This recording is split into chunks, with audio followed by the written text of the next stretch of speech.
Bonjour, bien-aimés dans le Seigneur, bonsoir, frères et sœurs, tout dépend à l'heure à laquelle vous nous suivez. Je suis Jonathan Toussevo, serviteur de Dieu, prédicateur de l'Évangile. Je voudrais partager avec vous un message pour votre édification. Je suis dans le livre de Jean, l'Évangile selon Jean, chapitre 17, au verset 3e. La Bible dit, « Or la vie éternelle, c'est qu'ils te connaissent, toi le seul vrai Dieu, et celui que tu as envoyé, Jésus-Christ. » Ici, il s'agit de notre Seigneur Jésus-Christ adressant une prière au Père pour ceux qui étaient sauvés en ces temps-là et pour ceux qui seront sauvés plus tard, nous. Et lorsqu'il parle au Père, il dit quelque chose de très important.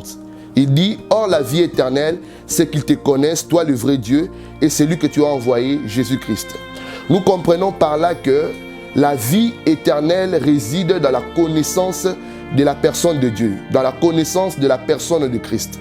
Bien-aimé dans le Seigneur, tu ne peux pas prétendre avoir la vie éternelle si tu ne connais pas le Seigneur. Or, connaître le Seigneur, connaître Dieu, consiste à connaître sa parole. Parce que Dieu se trouve dans sa parole. Bien-aimé dans le Seigneur, tu as tout intérêt à connaître Dieu, à connaître la parole de Dieu. Et dans le livre de Actes des Apôtres, vous allez voir, avec l'histoire de l'eunuque éthiopien, la Bible dit lorsque le Seigneur envoya Philippe pour aller l'évangéliser, l'eunuque éthiopien lisait le livre d'Ésaïe mais il ne comprenait rien. Il a fallu que Philippe puisse l'expliquer. Il commença par le passage qu'il lisait, Philippe lui expliqua et lui annonça la bonne nouvelle et il fut baptisé par la suite. Nous connaissons l'histoire. Par connaître la parole de Dieu, je ne parle pas de maîtriser les versets bibliques en tête, non. Connaître la parole de Dieu consiste à comprendre ce qui est écrit. Parce que l'eunuque éthiopien, lorsqu'il lisait, Philippe lui posa la question, « Comprends-tu ce que tu lis ?» Mais l'eunuque éthiopien a dit, « Comment pourrais-je comprendre si on ne m'explique ?» Donc, connaître la parole de Dieu réside dans la compréhension de ce qui est écrit. Bien-aimé dans le Seigneur, oui, tu lis la parole de Dieu. Oui, tu es un lecteur de la Bible. Oui, tu pars suivre les enseignements. Mais est-ce que comprends-tu ce qui est écrit? Est-ce que comprends-tu l'essence de ce qui est caché?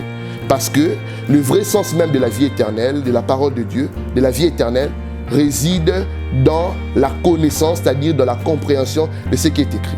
J'aimerais te dire ceci. À chaque fois que tu lis la parole de Dieu, cherche la compréhension. Demande au Saint-Esprit à t'aider à comprendre l'essence de ce qui est écrit, parce que c'est ce qui fera en sorte que tu puisses être attaché et fondé dans la parole, dans la compréhension de ce qui est écrit. C'est le message, la petite exhortation que j'avais pour votre édification. Que le Seigneur vous bénisse, que la paix et la grâce du Seigneur soit votre partage. Dans le nom de Jésus. Amen.